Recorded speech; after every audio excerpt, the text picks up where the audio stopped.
വ്യക്തികളുടെ ആന്തരിക രൂപാന്തരത്തിന് സഹായിക്കാതെ ബാഹ്യമായി ചമയിക്കുവാൻ ശ്രമിച്ച് പരാജയപ്പെടുന്ന ആധുനിക വേദശാസ്ത്രജ്ഞന്മാർ ആവുന്നത്രയും പരീക്ഷിച്ച് അറിവും അനുഭവവും ഉള്ളവർ ചവറ്റുകൊട്ടയിൽ കളഞ്ഞ സിദ്ധാന്തങ്ങൾ കെട്ടിപ്പിടിച്ച് ക്രിസ്തുമാർഗത്തെ അതിലേക്ക് വലിച്ചിഴയ്ക്കുവാൻ ശ്രമിക്കുന്നത് യാഥാർത്ഥ്യത്തെ അഭിമുഖീകരിക്കുവാനുള്ള ഭയം കൊണ്ടും ഞാൻ തെറ്റിയെന്ന് പറയുവാൻ മടിക്കുന്ന ദുരഭിമാനം കൊണ്ടും ആകുന്നു എന്ന് ഓർക്കണം.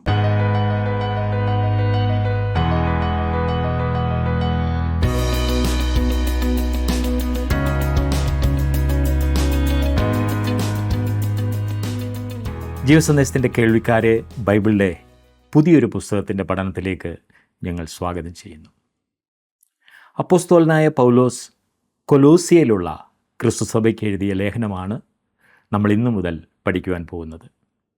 ക്രിസ്തുവിൻ്റെ സുവിശേഷം വിശ്വസിച്ചത് മുഖാന്തരം രക്ഷിക്കപ്പെട്ടവർ പ്രാദേശികമായി കൂടി വരുന്ന കൂട്ടത്തെയാണ് തിരുവചനത്തിൽ ദൈവസഭകളായി രേഖപ്പെടുത്തിയിരിക്കുന്നത്. തലയായിരിക്കുന്ന ക്രിസ്തുവിന് കീഴ്പ്പെട്ട് ശരീരമായിരിക്കുന്ന സഭ പ്രവർത്തിക്കുമ്പോഴാണ് സഭയ്ക്ക് ജയകരമായി ഭൂമിയിൽ മുന്നേറുവാൻ കഴിയുന്നത്. എല്ലാ കാലത്തും ക്രിസ്തുവുമായി സഭയെ വേർപെടുത്തുവാനാണ് ദുരുപദേശങ്ങളും ദുരുപദേശക്കാരും ശ്രമിച്ചിട്ടുള്ളത്. ക്രിസ്തുവിനെ മാറ്റി നിർത്തിയുള്ള ആത്മീയതയിലേക്ക് കൊലോസിയയിലുള്ള സഭ തിരിഞ്ഞപ്പോൾ അവരെ ക്രിസ്തുവിലേക്ക് മടക്കി വരുത്തുവാൻ വേണ്ടി അപ്പോസ്തലനായ പൗലോസ് എഴുതിയ ലേഖനമാണ് കൊലോസ്യർക്ക് എഴുതിയ ലേഖനം. ഒരു മുഖവരിയോടുകൂടെ നമുക്ക് അതിൻ്റെ പഠനം ആരംഭിക്കാം.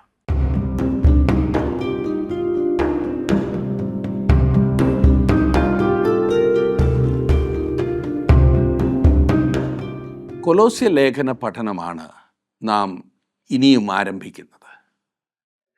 കൊലോസ്യ ലേഖനം 1-ാം അധ്യായത്തിൻ്റെ 1-ാം വാക്യത്തിൽ പറഞ്ഞിരിക്കുന്ന പ്രകാരം ഈ ലേഖനത്തിൻ്റെ എഴുത്തുകാരൻ പൗലോസ് അപ്പോസ്തലനാണ്.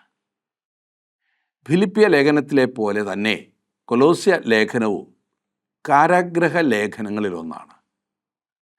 പൗലോസ് അപ്പോസ്തലൻ റോമിലെ കാരാഗ്രഹത്തിൽ കിടക്കുമ്പോൾ എഴുതിയ ലേഖനങ്ങളെയാണല്ലോ കാരാഗ്രഹ ലേഖനങ്ങൾ എന്ന് നാം വിളിക്കുന്നത്.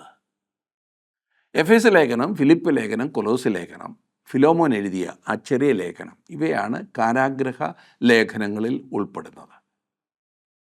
ഏകദേശം AD 62 4 ദൂതുവാഹികൾ വിലപ്പെട്ട ചില രേഖകളുമായി മറ്റാരും ശ്രദ്ധിക്കപ്പെടാതെ റോം വിട്ട് ഏഷ്യ മൈനറിലേക്ക് പോയി. തിഹിക്കോസ് എഫേസ്യർക്ക് എഴുതിയ ലേഖനവുമായിട്ടാണ് യാത്ര പുറപ്പെട്ടത്. തിഹിക്കോസ് എഫെസോസിലെ സഭയുടെ ശുശ്രൂഷകനോ ചുമതലക്കാരനോ ആയിരുന്നിരിക്കാം. ഫിലിപ്പിയ സഭയുടെ ശുശ്രൂഷകനായിരുന്ന എപ്പഫ്രാദിത്തോസ് ഫിലിപ്പിയർക്ക് എഴുതിയ ലേഖനവുമായി യാത്രയായി. കൊലോസിയയിലെ സഭയുടെ ശുശ്രൂഷകനായിരുന്ന, അല്ലെങ്കിൽ അവിടുത്തെ ഒരു നേതൃത്വം വഹിച്ചിരുന്ന ആളായിരുന്ന എപ്പഫ്രാസ് കൊലോസ്യർക്ക് എഴുതിയ ലേഖനവുമായിട്ടാണ് പോയത്. ഇനി ഫിലോമോൻ എഴുതിയ ലേഖനം ഒനേസിമോസ് തന്നെയാണ് കൊണ്ടുപോയത്. ഫിലോമോൻ ഒനേസിമോസിൻ്റെ യജമാനനായിരുന്നു. ഒനേസിമോസ് ഒളിച്ചോടിപ്പോയതിന് ശേഷം പൗലോസ് അവനെ നേടി മടക്കി ഫിലോമോൻ്റെ അടുത്തേക്ക് അയക്കുകയായിരുന്നു. ഈ 4 ലേഖനങ്ങളും പരസ്പര ബന്ധമുള്ളവയാണ്. ക്രിസ്തീയ വിശ്വാസത്തിൻ്റെ എല്ലാ വശങ്ങളും ഈ ലേഖനങ്ങളിൽ ചർച്ചാ വിഷയമായിട്ടുണ്ട് എന്ന് നമുക്ക് കാണുവാൻ കഴിയും. ക്രിസ്തു വിശ്വാസികളുടെ കൂട്ടമായ സഭയെയും അതിൻ്റെ തലയായിരിക്കുന്ന ക്രിസ്തുവിനെയും കുറിച്ചാണ് എഫേസ്യ ലേഖനത്തിൽ പ്രധാനമായും പ്രതിപാദിച്ചിരിക്കുന്നത്. കൊലോസ്യ ലേഖനത്തിൽ ശരീരമായ സഭയുടെ തലയായ ക്രിസ്തുവിങ്കിലേക്ക് നമ്മുടെ ശ്രദ്ധയെ ആകർഷിക്കുകയാണ് ചെയ്തിരിക്കുന്നത്. ശരീരത്തിന് 2ാം സ്ഥാനമേ ഉള്ളൂ, ക്രിസ്തുവാണ് പ്രധാന വിഷയം. ക്രിസ്തീയ ജീവിതത്തിൽ സകലവും ക്രിസ്തുവാകുന്ന കേന്ദ്ര ബിന്ദുവിനെ ആധാരമാക്കിയാണ് തിരിയുന്നത്. ക്രിസ്തു ദൈവത്തിൻ്റെ സകല സമ്പൂർണതയും ആകുന്നു എന്ന് കൊലോസ്യ ലേഖനം വ്യക്തമാക്കുന്നു. ഇനി ഫിലിപ്പി ലേഖനത്തിൽ ക്രിസ്തീയ ജീവിതമാണ് പ്രധാനപ്പെട്ട വിഷയം. ഈ ഭൂമിയിൽ നടക്കുന്ന സഭ ഫിലിപ്പിയ ലേഖനത്തിൽ ക്രിസ്തു ദാസനായി തീർന്ന അവസ്ഥയെക്കുറിച്ച് പ്രസ്താവിക്കുന്നു. ക്രിസ്തീയ ജീവിതത്തിൻ്റെ പ്രായോഗിക വശം ഫിലോമോൻ എഴുതിയ ലേഖനത്തിൽ നാം കാണുന്നുണ്ട്. വിജാതീയ സമൂഹത്തിൽ ക്രിസ്തീയ തത്വങ്ങൾ എപ്രകാരം പ്രായോഗികമായിരുന്നു എന്നും ഇത് വെളിപ്പെടുത്തുന്നു. ഈ 4 ലേഖനങ്ങളും ഒരുമിച്ച് ചേരുമ്പോൾ സഭയുടെ അഥവാ ക്രിസ്തീയ വിശ്വാസത്തിൻ്റെ ഒരു പൂർണ്ണ രൂപം നമുക്ക് ലഭിക്കുന്നതായി കാണുവാൻ സാധിക്കും. അവയുടെ ആത്മീയ വില മാനുഷികമായ രീതിയിൽ നമുക്ക് മനസ്സിലാക്കുവാൻ ഏറെ പ്രയാസമുള്ളതാണ്. കൊലോസ്യയിലെ സഭ നാം നോക്കുമ്പോൾ, അതെ, കൊലോസ്യ പട്ടണം ലവോദിക്കയുടെ അടുത്തുള്ള ഒരു നഗരമായിരുന്നു. ഇന്ന് ആ പട്ടണത്തിൻ്റെ അവശിഷ്ടങ്ങൾ മാത്രമേ നമുക്ക് കാണുവാൻ സാധിക്കൂ. അന്നത്തെ അവിടെ ഉണ്ടായിരുന്ന പള്ളിയുടെ അവശിഷ്ടങ്ങളൊന്നും കാണുവാനില്ല, അല്ലെങ്കിൽ അവിടെ ആരാധനാ സ്ഥലത്തിൻ്റെ അവശിഷ്ടങ്ങളൊന്നുമില്ല. കാരണം കൊലോസിയിലെ സഭ ഫിലോമോൻ്റെ വീട്ടിലായിരുന്നു കൂടി വന്നിരുന്നത്. കൊലോസിയിൽ ഒരു പള്ളി ഉണ്ടായിരുന്നോ എന്ന് ഞാൻ സംശയിക്കുന്നതിൻ്റെ കാരണം അതാണ്. ആ പ്രദേശത്ത് ഒരു മഹത്തായ സംസ്കാരവും ഒരു വലിയ ജനസമൂഹവും ഉണ്ടായിരുന്നു. പൂർവ്വദേശത്തേക്കുള്ള ഒരു കവാടം പോലെയായിരുന്നു അത്. പശ്ചിമ പൂർവ്വ ദേശങ്ങളുടെ സംഗമ സ്ഥാനമായിരുന്നു ഈ കൊലോസിയ. പൂർവ്വദേശത്തെ തങ്ങളുടെ അധീനതയിൽ കൊണ്ടുവരുന്നതിന് റോമാ സാമ്രാജ്യം പരിശ്രമം നടത്തിയത് ഇവിടെയാണ്. ലവോദിക്ക, ഫിലദൽഫിയ, സർദീസ്, തുയത്തൈര, പെർഗമോസ് എന്നീ പട്ടണങ്ങളെപ്പോലെ കോട്ട കെട്ടി ഉറപ്പാക്കിയ നഗരമായിരുന്നു കൊലോസിയ. ഇവയെല്ലാം കിഴക്ക് നിന്നുള്ള ആക്രമണത്തെ ചെറുത്തു നിൽക്കുന്നതിന് ഉണ്ടാക്കിയിരുന്ന കോട്ടകളായിരുന്നു. എന്നാൽ പൗലോസിൻ്റെ കാലമായപ്പോഴേക്കും റോമൻ സാമ്രാജ്യം ലോകത്തിൽ ഭൂരിഭാഗവും തങ്ങളുടെ അധീനതയിൽ കൊണ്ടുവന്നിരുന്നതിനാൽ മറ്റ് ആക്രമണ ഭീതിയിൽ നിന്ന് വിടുതൽ പ്രാപിച്ചിരുന്നു. ഈ റോമാക്കാർക്ക് അപ്രകാരം ഒരു ശത്രുവിനെ പേടിയൊന്നും ഉണ്ടായിരുന്നില്ല. അതിൻ്റെ ഫലമായി പൗലോസിൻ്റെ കാലത്തെ ജനങ്ങൾ വിജാതീയ ചിന്തയിലും അധാർമിക പ്രവർത്തനങ്ങളിലും മുഴുകിയിരുന്നു. അക്കാലത്തെ വലിയ പട്ടണങ്ങളുടെ ഒരു നല്ല ഉദാഹരണമാണ് കൊലോസിയിൽ നമുക്ക് കാണുവാൻ കഴിയുന്നത്. നമുക്ക് ലഭിക്കുന്ന രേഖ അനുസരിച്ച് പൗലോസ് അപ്പോസ്തലൻ ഒരിക്കലും കൊലോസിയ പട്ടണം സന്ദർശിച്ചിട്ടില്ല എന്ന് നമുക്ക് മനസ്സിലാക്കാവുന്നതത്രേ. കൊലോസ്യയ്ക്ക് വടക്കുള്ള സർദീസിൽ കൂടി കടന്നു പോകുന്ന റോമൻ വീതിയിൽ കൂടി ആയിരിക്കാം പൗലോസ് അപ്പോസ്തലൻ എഫെസോസിൽ വന്നത്. അങ്ങനെ കൊലോസ്യ പട്ടണം സന്ദർശിക്കുവാൻ കഴിയാതെ പോയിരിക്കാനാണ് സാധ്യത. പൗലോസ് അപ്പോസ്തലൻ കൊലോസ്യ സഭ അല്ലെങ്കിൽ ആ പട്ടണം സന്ദർശിച്ചിട്ടില്ലെങ്കിലും അവിടുത്തെ സഭയുടെ സ്ഥാപകൻ പൗലോസ് തന്നെയാണ്. എപ്പഫ്രാസ് ആയിരുന്നു ആ സഭയ്ക്ക് ആ പ്രാദേശിക നിലയിൽ നേതൃത്വം കൊടുത്തിരുന്നത്. എങ്കിലും അവിടുത്തെ സഭയുടെ സ്ഥാപകൻ പൗലോസ് അപ്പോസ്തലൻ തന്നെയാണെന്ന് ഞാൻ വിശ്വസിക്കുന്നു. അങ്ങനെ പ്രത്യക്ഷമായ സ്ഥാപകൻ എപ്പഫ്രാസ് ആയിരിക്കാം, എങ്കിലും പൗലോസാണ് കൊലോസ്യയിൽ സഭ സ്ഥാപിച്ചത്. വിശുദ്ധ പൗലോസ് ലവോദിക്കയിൽ പോയിരിക്കാനിടയുണ്ട്. അവിടെ നിന്നും വിശ്വാസികൾ കൊലോസ്യയിലേക്കും വന്നു കാണും. എന്നാൽ പൗലോസിൻ്റെ എഫെസോസിലെ പ്രവർത്തനത്താൽ രക്ഷയുടെ ഭാഗത്തേക്ക് കടന്നു വന്ന വിശ്വാസികൾ കൊലോസ്യയിലേക്ക് ചെല്ലുകയും അവിടെ സഭ രൂപം കൊള്ളുവാൻ ഇടയാകുകയും ചെയ്തു എന്നത് തർക്കമറ്റ സംഗതിയാണ്. എഫെസോസിൽ നിന്ന് ഏകദേശം 100 മൈൽ കിഴക്കാണ് കൊലോസ്യ സ്ഥിതി ചെയ്യുന്നത്. പൗലോസ് അപ്പോസ്തലൻ 3 സംവത്സരം എഫെസോസിൽ പാർത്തുകൊണ്ട് ശുശ്രൂഷ ചെയ്തു എന്ന് നാം ദൈവവചനത്തിൽ നിന്ന് മനസ്സിലാക്കുന്നു. ആ സ്ഥലത്ത് ഒരു ശ്രേഷ്ഠമായ സംസ്കാരമുണ്ടായിരുന്നു. റോമാ സാമ്രാജ്യത്തിൻ്റെ സംസ്കാരമായിരുന്നു അവിടെ കാണുവാൻ കഴിഞ്ഞിരുന്നത്. റോമാ സാമ്രാജ്യത്തിൻ്റെ സംസ്കാരം അവിടെ കേന്ദ്രീകരിച്ചായിരുന്നു ഉണ്ടായിരുന്നത് എന്ന് നമുക്ക് ചിന്തിക്കാവുന്നതാണ്. യവന സംസ്കാരവും അവരുടെ തത്വജ്ഞാനവും അധപ്പതിച്ചിരുന്ന, അല്ലെങ്കിൽ അത് കാലഹരണപ്പെട്ട ഒരു കാലയളവായിരുന്നു അത്.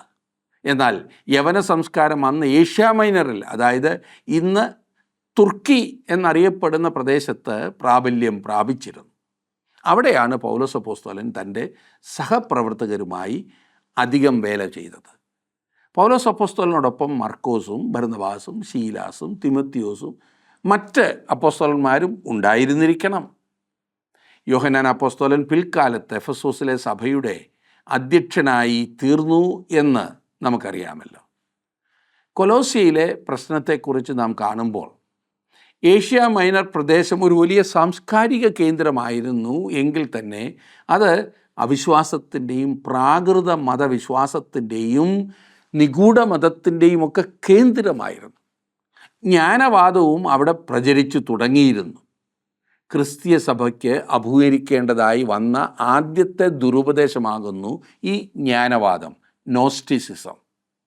ജ്ഞാനവാദം പല രൂപത്തിൽ പ്രചരിച്ചിരുന്നു. കൊലോസ്യയിൽ എസ്സേന്യർ എന്ന പേരോട് കൂടിയ സന്യാസ സമൂഹമാണ് ഉണ്ടായിരുന്നത്. എസ്സേന്യർ, അവരെ തിരിച്ചറിയുന്നതിന് 3 ലക്ഷണങ്ങളാണ് ഉണ്ടായിരുന്നത് ഈ എസ്സേന്യരെ. ഒന്ന്, അവർക്ക് പ്രത്യേക ചിന്തയും തീഷ്ണതയും ഉണ്ടായിരുന്നു. ജ്ഞാനം തങ്ങളുടെ കുത്തകയാണെന്ന് അവർ ചിന്തിച്ചിരുന്നു. അറിവ് തങ്ങളുടെ കൈക്കീഴിൽ കൂടിയേ പകർന്നു കൊടുപ്പാൻ കഴിയൂ എന്നവർ വീമ്പിളക്കിയിരുന്നു. അറിവും ജ്ഞാനവും കൈകാര്യം ചെയ്യുവാൻ അവകാശപ്പെട്ടവർ തങ്ങൾ മാത്രമാണെന്ന ചിന്തയായിരുന്നു ഈ എസ്സേന്യർക്കുണ്ടായിരുന്നത്. അതിനാൽ തന്നെ അപ്പോസ്തലന്മാരിൽ ആരെക്കാളും അറിവ് തങ്ങൾക്കുണ്ടെന്ന് അവർ വിചാരിച്ചിരുന്നു, പ്രചരിപ്പിച്ചിരുന്നു.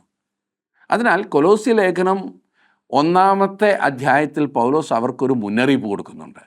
1-ാം അധ്യായത്തിൻ്റെ 28-ാം വാക്യത്തിൽ നാം വായിക്കുന്നത്, അവനെ ഞങ്ങൾ അറിയിക്കുന്നതിൽ ഏത് മനുഷ്യനെയും ക്രിസ്തുവിൽ തികഞ്ഞവനായി നിർത്തേണ്ടതിന് ഏത് മനുഷ്യനെയും പ്രബോധിപ്പിക്കുകയും ഏത് മനുഷ്യനോടും സകല ജ്ഞാനത്തോടും കൂടെ ഉപദേശിക്കുകയും ചെയ്യുന്നു. യാതൊരു വിധമായ ദുരുപദേശത്താലോ മതാചാര സമ്പ്രദായത്താലോ പൂർണ്ണത കാണുവാൻ കഴിയുകയില്ല. യാതൊരു പാഷാണ മതത്തിനും, ഒരു കൾട്ടിനും പൂർണ്ണത കൊണ്ടുവരുവാൻ സാധിക്കില്ല. യേശുക്രിസ്തുവിൽ മാത്രമേ ഈ പൂർണ്ണത കാണുവാൻ സാധ്യമാകുകയുള്ളൂ. സകല ജ്ഞാനവും അവനിൽ കണ്ടെത്താവുന്നതത്രേ. രണ്ടാമതായി ഈ എസ്സേന്യർ സൃഷ്ടിപ്പിനെ സംബന്ധിച്ച് അവരുടേതായ ഒരു അനുമാനമായിരുന്നു കൊണ്ടുവന്നിരുന്നത്. ദൈവം അഖിലാണ്ടത്തെ നേരിട്ട് സൃഷ്ടിച്ചു എന്നവർ വിശ്വസിച്ചിരുന്നില്ല.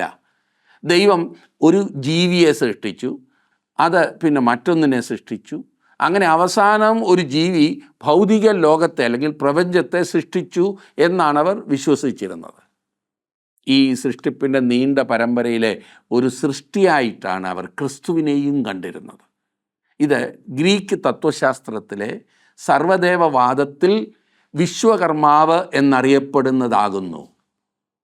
കൊലോസ്യ ലേഖനം 1-ാം അധ്യായത്തിൻ്റെ 15 മുതൽ 19 വരെയുള്ള വാക്യങ്ങളിലും 2-ാം അധ്യായത്തിൻ്റെ 18-ാം വാക്യത്തിലും പൗലോസ് അപ്പോസ്തലൻ അതിനെ ഖണ്ഡിച്ചിരിക്കുന്നതായി നമുക്ക് കാണാവുന്നതാണ്. ഈ മൂന്നാമതായി ഈ എസ്സേന്യർ സന്യാസവൃത്തിയും കടിഞ്ഞാണില്ലാത്ത കാമാസക്തമായ ജീവിത രീതിയും അവരുടെ ഒരു പ്രത്യേകതയായി കണ്ടിരുന്നു. ഗ്രീക്ക് സ്തോയിക്കരുടെ സ്വാധീനത്താൽ അവർ സന്യാസവൃത്തിയും എപ്പിക്യൂര്യരിൽ നിന്ന് കാമാസക്തമായ ജീവിത രീതിയും അവർ അവലംബിക്കുകയാണ് ചെയ്തത്. രണ്ടിൻ്റെയും കൂടെ ഒരു മിക്സർ. കൊലോസ്യ ലേഖനം 2-ാം അധ്യായത്തിൽ 16-ഉം 23-ഉം വാക്യങ്ങളിലും 3-ാം അധ്യായത്തിൻ്റെ 5 മുതൽ 9 വരെയുള്ള വാക്യങ്ങളിലും പൗലോസ് അപ്പോസ്തലൻ ഇതിനെക്കുറിച്ച് സൂചിപ്പിച്ചിട്ടുണ്ട്. അപകടം പതിയിരിക്കുന്ന ആഴിയിലൂടെ ഒരു തോണി നയിക്കുവാൻ ഒരു ക്രിസ്തുവിശ്വാസിയെ സഹായിക്കുന്ന ഒരു GPS പോലെ അല്ലെങ്കിൽ വടക്ക് നോക്കി യന്ത്രമായിട്ടാണ് കൊലോസ്യ ലേഖനം ഒരു വശത്ത് നമുക്ക് കാണുവാൻ സാധിക്കുന്നത്. ഒരു വശത്ത് എപ്പോഴും ക്രിസ്തുമാർഗം ഒരു ക്രമമായി, അത് വെറും ആചാരമായി തണുത്ത് വിറങ്ങലിച്ചു പോകുന്ന വിപത്ത്. ഇന്ന് അനേകരുടെയും ഭക്തി, ദൈവത്തോടുള്ള ബന്ധം ശവസംസ്കാര ചടങ്ങിൽ ഭംഗിയായി അലങ്കരിച്ചിട്ടിരിക്കുന്ന ശവശരീരത്തിന് ചുറ്റും നിന്ന് കരയുന്നവരോടുള്ള വികാരത്തിൽ കൂടുതലായി ഒന്നുമില്ല എന്നോർക്കണം. ഇങ്ങനെ അനേകം സ്ഥാനങ്ങളിലും ഒട്ടനേകം സഭകളിലും സംഭവിച്ചു കഴിഞ്ഞിരിക്കുകയാണ്.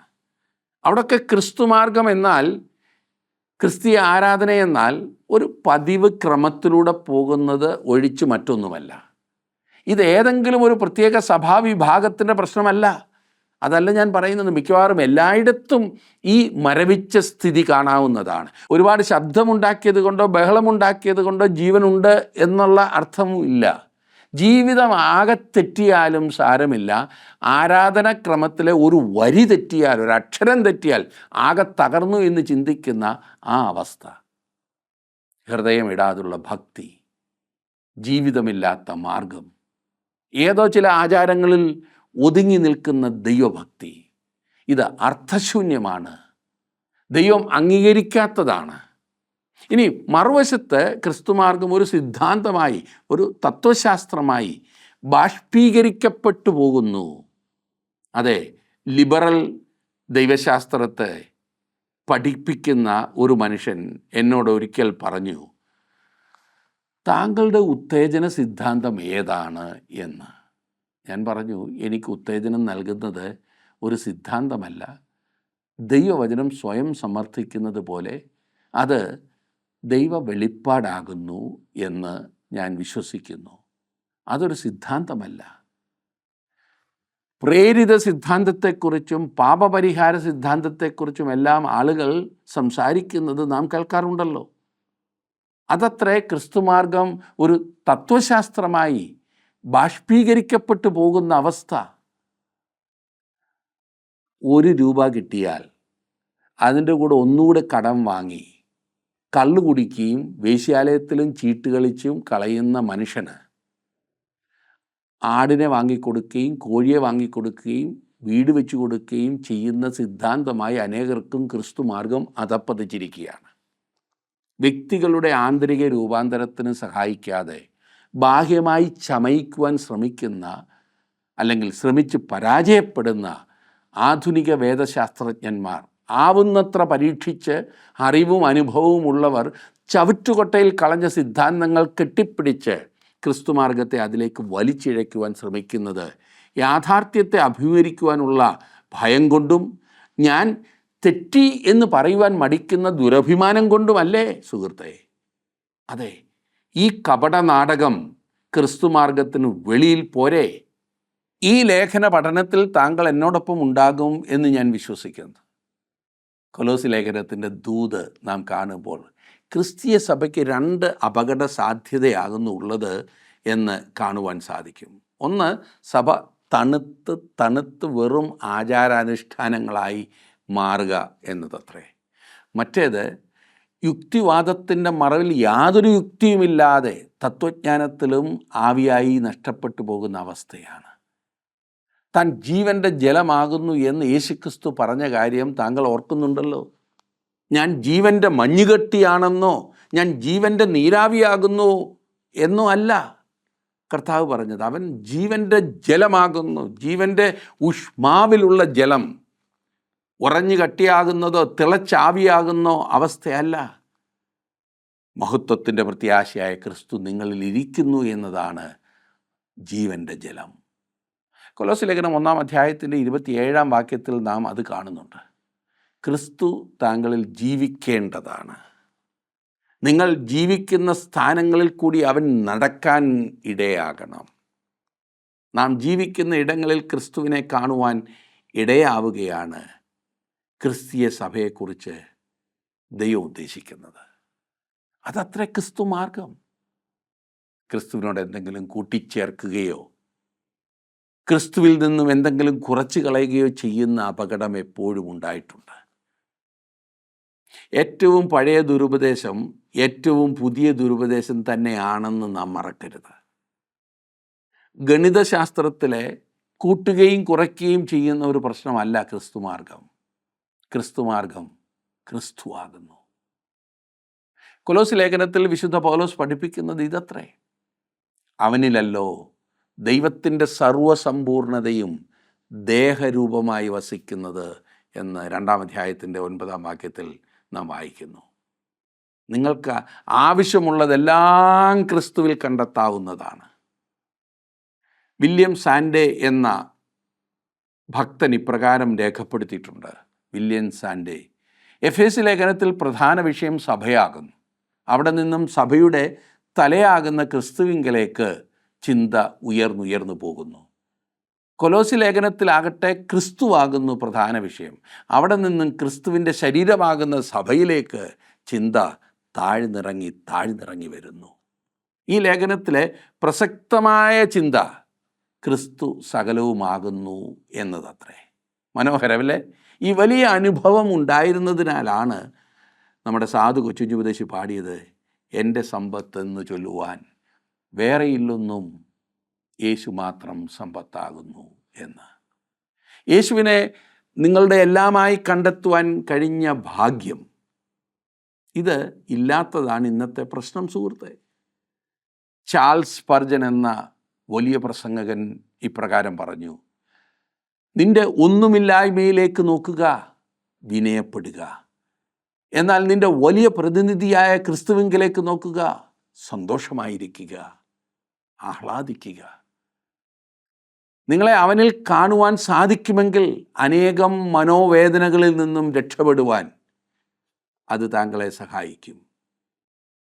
പ്രിയനായവനിൽ അംഗീകരിച്ച് അവനെ നമ്മുടെ എല്ലാമായി കാണുന്ന അവസ്ഥ, ക്രിസ്തുവിൻ്റെ സ്നേഹനിർഭരമായ പാപക്ഷമയിൽ ചാരി വിശ്രമിക്കുവാൻ നിങ്ങൾക്ക് കഴിയുമെങ്കിൽ അതിനേക്കാൾ നല്ല ഒരിടം നിങ്ങൾക്ക് വേറെ കാണില്ല. നിങ്ങൾ അവനിൽ ആശ്രയിക്കുന്നുവെങ്കിൽ, വിശ്രമിക്കുന്നുവെങ്കിൽ ഒരു ആചാരത്തിലൂടെ പോകേണ്ട ആവശ്യം നിങ്ങൾക്കില്ല എന്ന് നിങ്ങൾ പെട്ടെന്ന് മനസ്സിലാക്കും. ഇന്ന് വലിയ കാര്യമായി ഉയർത്തിപ്പിടിച്ച് നടക്കുന്ന പലതും അർത്ഥശൂന്യമാണെന്ന് നിങ്ങൾ അപ്പോൾ മാത്രമാണ് ഗ്രഹിക്കുന്നത്. ബൈബിൾ ദൈവവചനമാണെന്ന് താങ്കൾ ഒന്നുകിൽ അംഗീകരിക്കും, അല്ലെങ്കിൽ ബൈബിൾ ദൈവവചനമാണെന്ന് താങ്കൾ വിശ്വസിക്കുകയില്ല. ബുദ്ധിവൈഭവം കാണിക്കുവാനുള്ള ഇന്നത്തെ സഭകളിലെ പരാക്രമം നമുക്ക് നിർത്താം. അതൊട്ടും നല്ലതല്ല. ആരെയെങ്കിലും അനുകരിച്ച് സംസാരിക്കുന്നതിനേക്കാൾ ഫലപ്രദം നാം ആയിരിക്കുന്ന അവസ്ഥയിൽ നമ്മെ തന്നെ അവതരിപ്പിക്കുകയാണ്. വളരെ നല്ല ആത്മീയ അനുഭവം ഉണ്ടായിരുന്ന അനേകർ, ക്രിസ്തുവിനെ ആത്മാർത്ഥമായി സ്നേഹിച്ചിരുന്നവർ ഏതെങ്കിലും സ്ഥാനത്തൊക്കെ പോയി പഠിച്ചിട്ട് ഇപ്പോൾ ആരാണ്ടെയൊക്കെ അനുകരിക്കുവാൻ ശ്രമിക്കുന്ന പരിതാപകരമായ സ്ഥിതിയാണ് ഇന്ന് അനേകം സഭകളിലും അവിടുത്തെ ശുശ്രൂഷകന്മാരിലും കാണുന്നത്. വിശുദ്ധ പൗലോസിൻ്റെ ലേഖനങ്ങൾ എഴുതുന്ന ശൈലി, കൊലോസ് ലേഖനം എഴുതുന്നതിലും അവൻ അനുവർത്തിച്ചിരിക്കുന്നത് ഇത് മുൻപോട്ട് പഠിക്കുമ്പോൾ നമുക്ക് കാണുവാനായിട്ട് സാധിക്കും.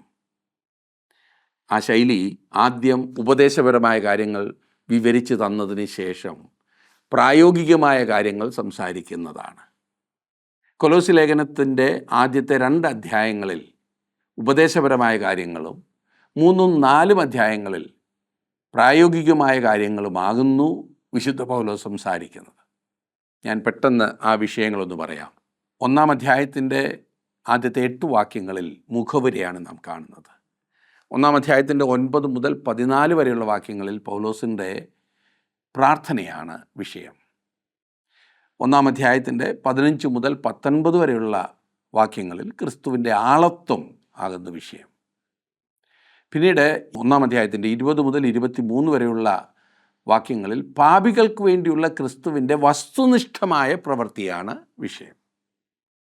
വിശുദ്ധർക്ക് വേണ്ടിയുള്ള ക്രിസ്തുവിൻ്റെ ആത്മനിഷ്ഠമായ പ്രവൃത്തിയാണ് 1-ാം അധ്യായത്തിൻ്റെ ഒടുവിലത്തെ വാക്യങ്ങൾ, അതായത് 24 മുതൽ 29 വരെയുള്ള വാക്യങ്ങളിൽ നാം പഠിക്കുവാൻ പോകുന്നത്.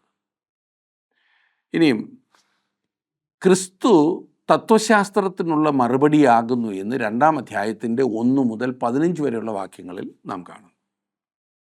ക്രിസ്തു ആചാരാനുഷ്ഠാനങ്ങൾക്കുള്ള മറുപടിയാകുന്നു എന്ന് 2-ാം അധ്യായത്തിൻ്റെ 16 മുതൽ 23 വരെയുള്ള വാക്യങ്ങളിൽ നാം കാണും. ഇതാണ് ഈ ഉപദേശപരമായ കാര്യങ്ങൾ ആദ്യത്തെ 2 അധ്യായങ്ങളിൽ. ഇനി പ്രായോഗിക വശത്തേക്ക് വരുമ്പോൾ വിശ്വാസികളുടെ ചിന്തകളും പ്രതിപത്തികളും സ്വർഗീയമാകുന്നു എന്ന് കൊലോസ് ലേഖനം 3-ാം അധ്യായത്തിൻ്റെ ആദ്യത്തെ 4 വാക്യങ്ങളിൽ നാം കാണും. വിശ്വാസികളുടെ ജീവിതം വിശുദ്ധമാകുന്നു എന്ന് കൊലോസ് ലേഖനം 3-ാം അധ്യായത്തിൻ്റെ 5-ാം വാക്യം മുതൽ 4-ാം അധ്യായത്തിൻ്റെ 6-ാം വാക്യം വരെ നാം കാണും. വിശ്വാസികളുടെ കൂട്ടായ്മ ഹൃദയപൂർവമാകുന്നു എന്ന് 4-ാം അധ്യായത്തിൻ്റെ 7-ാം വാക്യം മുതൽ ഒടുവിലത്തെ വാക്യം വരെ 18-ാം വാക്യം വരെ നമുക്കാണ്. കൊലോസ് ലേഖനത്തിൻ്റെ പ്രായോഗിക ഭാഗത്ത് ദൈവത്തിൻ്റെ സർവസമ്പൂർണതയായ ക്രിസ്തു വിശ്വാസികളുടെ ജീവിതങ്ങളിൽ പകരപ്പെട്ടിരിക്കുന്നതായി നമ്മെ കാണിച്ചിരിക്കുന്നു.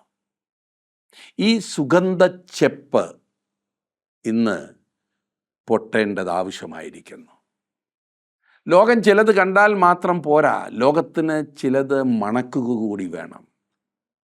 ഈ കാലങ്ങളിൽ ലോകത്തിൻ്റെ മലിനത ഏറെ ദുർഗന്ധം പരത്തുന്നതാണ്. അത് ഞാൻ പറയാതെ നിങ്ങൾക്കറിയാം. അതുകൊണ്ട് നാം ഇന്ന് സുഗന്ധം പരത്തേണ്ടിയിരിക്കുന്നു. ആ സുഗന്ധദ്രവ്യം വെച്ചിരിക്കുന്ന ഭരണി പൊട്ടിക്കുവാനുള്ള അനുമതി സഭയ്ക്ക് മാത്രമേ ഉള്ളൂ. അത് പൊട്ടി ലോകമെങ്ങും സുഗന്ധം പരക്കട്ടെ. ഈ പഠനം അതിനായി നമ്മെ സഹായിക്കുമെന്ന കാര്യത്തിൽ സംശയമില്ല. പ്രാർത്ഥിക്കാം. കർത്താവേ, നിൻ്റെ വചനം എത്ര മനോഹരമാണ്. കർത്താവേ, ദൈവത്തിൻ്റെ സകല സമ്പൂർണതയുമായ ക്രിസ്തുവിനെ ഞങ്ങളുടെ ജീവിതത്തിൽ അറിയുവാൻ ലഭിച്ച ഭാഗ്യത്തിനായി സ്തോത്രം. നിൻ്റെ വചനത്തിലൂടെ ഈ മനോഹരത്വം മനസ്സിലാക്കുവാൻ അവിടുന്ന് തരുന്ന അവസരങ്ങൾക്കായി ഞങ്ങൾ അങ്ങയെ വാഴ്ത്തുന്നു. ഇന്ന് ഈ പ്രോഗ്രാം ശ്രദ്ധിച്ച എല്ലാവർക്കായിട്ടും ഞങ്ങൾ അങ്ങയെ സ്തുതിക്കുന്നു. നിൻ്റെ കുഞ്ഞുങ്ങളെ അനുഗ്രഹിക്കണമേ.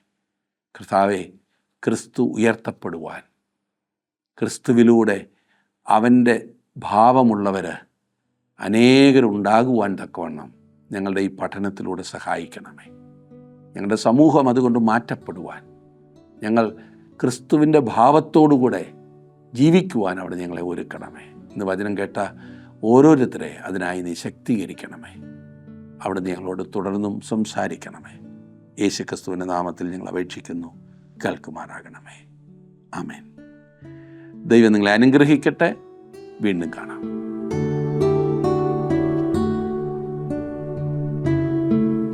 കർത്താവായ യേശുക്രിസ്തു മൂലം മാനവജാതിക്ക് ലഭിച്ച വിടുതലും അനുഗ്രഹങ്ങളും സുവിശേഷത്തിൻ്റെ അവിഭാജ്യ ഘടകമാണ്. ജഡത്തിൻ്റെ ബലഹീനത നിമിത്തം ന്യായപ്രമാണത്തിന് കഴിയാഞ്ഞതിനെ ക്രിസ്തുയേശുവിലുള്ള വിശ്വാസത്താൽ സാധിപ്പിക്കുന്നതാണ് പുതിയ നിയമ ഉടമ്പടി. ക്രിസ്തുവിനെ മാറ്റി നിർത്തി ജഡത്തിൽ ചെയ്യുന്ന സകല പ്രവർത്തികളും ദൈവമുൻപാകെ ശാപഗ്രസ്തമാകുന്നു. ക്രിസ്തുവിനെ കൊണ്ട് നിറച്ചിരിക്കുന്ന ഈ പുസ്തകത്തിലെ ചിന്തകൾ ക്രിസ്തുവിൽ പൂർണ്ണമായി ആശ്രയിക്കുവാൻ നമ്മെ ഓരോരുത്തരെയും പ്രാപ്തരാക്കുവാൻ മതിയായവയാകുന്നു. മുടക്കം വരാതെ ഈ ക്ലാസ്സുകളിൽ നിങ്ങൾ പങ്കെടുത്താലും